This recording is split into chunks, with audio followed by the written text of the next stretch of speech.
नमस्कार। आज हम गरुड़ पुराण में छिपे एक ऐसे गहरे आध्यात्मिक रहस्य की बात करेंगे जो किसी के भी घर में बेटी के जन्म को देखने का नजरिया पूरी तरह से बदल सकता है।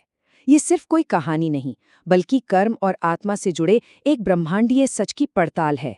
कभी सोचा है कि किसी घर में बेटी का जन्म, क्या ये बस एक बायोलॉजिकल घटना है, एक संयोग, या फिर इसके पीछे कोई बहुत ही गहरा, कोई ब्रह्मांडीय रहस्य छिपा हुआ है?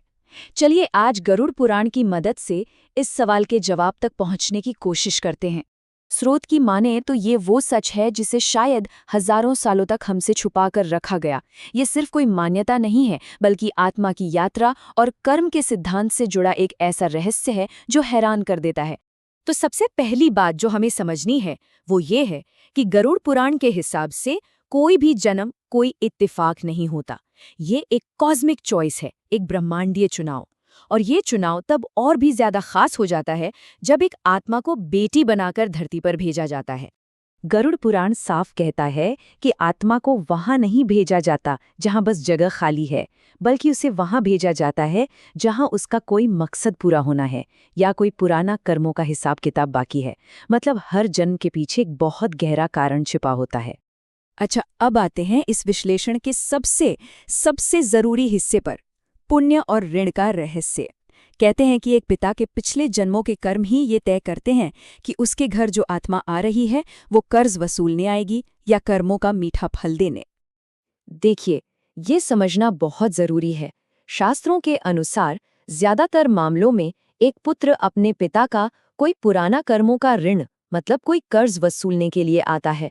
लेकिन इसके ठीक उल्टा एक पुत्री वो पिता के पिछले जन्मों के पुण्यों का फल देने आती है। वो कुछ लेने नहीं, बल्कि अपना सब कुछ देने के लिए जन्म लेती है। इसे कहते हैं पुण्यों का हस्तांतरण या ट्रांसफर ऑफ मेरिट्स। होता ये है कि जब किसी घर में बेटी जन्म लेती है तो वो अपने साथ अपने जमा किए हुए पुण्य लेकर आती है। उसकी जो पवित्र ऊर्जा होती है ना, उससे पिता के कष्ट धीरे धीरे कम होने लगते हैं और घर की जो रुकी हुई तरक्की है वो फिर से चल पड़ती है। ये कोई जादू नहीं, ये उस आत्मा के पुण्यों का असर है। हम सबने सदियों से सुना है कि बेटी घर की लक्ष्मी होती है ना? लेकिन क्या हम लक्ष्मी शब्द का असली मतलब समझते हैं? इसका मतलब सिर्फ धन दौलत से कहीं कहीं ज्यादा गहरा है। तो गरुड़ पुराण के मुताबिक लक्ष्मी सिर्फ पैसों की देवी नहीं है। लक्ष्मी असल में एक दिव्य ऊर्जा है, संतुलन की, शांति की, चेतना की और करुणा की। और बेटी अपने साथ घर में यही वाली दिव्य ऊर्जा लेकर आती है, जो घर के पूरे माहौल को, पूरे वाइब्रेशन को बदल कर रख देती है। और हाँ, ये जो पॉजिटिव एनर्जी है, ये उन घरों में बिल्कुल नहीं टिकती जहाँ अपमान होता हो, जहाँ अपशब्द बोले जाते हों या जहाँ स्वार्थ भरा हो। तो ऐसे में एक बेटी का जन्म उस घर को इन सारी नेगेटिव चीज़ों से आज़ाद कराने का एक डिवाइन मौका बनकर आता है।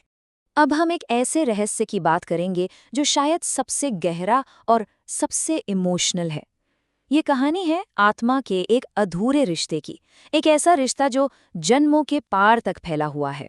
जरा एक पल के लिए सोचिए, वो बेटी जो आज किसी के आंगन में खेल रही है, किलकारियां मार रही है, क्या वो सिर्फ इसी जन्म का एक नया रिश्ता है, या उसका कनेक्शन हमारे किसी पिछले जन्म से भी हो सकता है?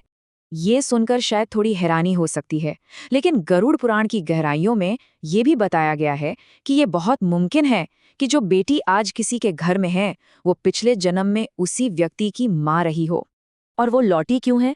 उस निस्वार्थ प्रेम के अधूरे बंधन को पूरा करने, ताकि एक पिता के रूप में वो शख्स उसकी वो सेवा कर सके, उसका वो कर्ज चुका सके, जो शायद पिछले जन्म में माँ के रूप में रहते हुए अधूरा रह गया था। देखिए, रिश्ते बदल जाते हैं पर आत्मा वही रहती है।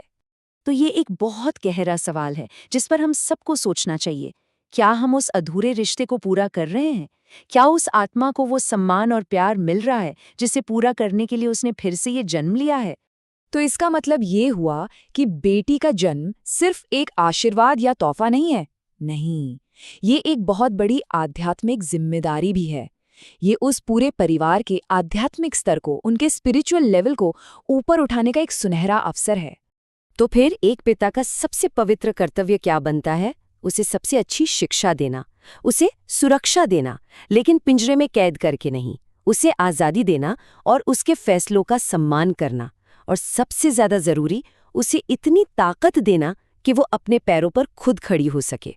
इसलिए एक बेटी को उसके हक से दूर रखना सिर्फ एक सामाजिक बुराई नहीं, बल्कि ये एक बहुत बड़ी आध्यात्मिक भूल है। ऐसा करना उस दिव्य उपहार को ठुकराने जैसा है और अपने ही अच्छे कर्मों को, अपने पुण्यों को नष्ट करने जैसा है। तो आखिर में सवाल बस यही रह जाता है, जिन्हें ये अनमोल तोहफा मिला है, क्या वो इसकी हिफाजत कर रहे हैं? क्योंकि बेटी शायद परमात्मा का सबसे खूबसूरत तोहफा हो सकती है, लेकिन उस तोहफे की रक्षा करना हमारी सबसे बड़ी आध्यात्मिक जिम्मेदारी है।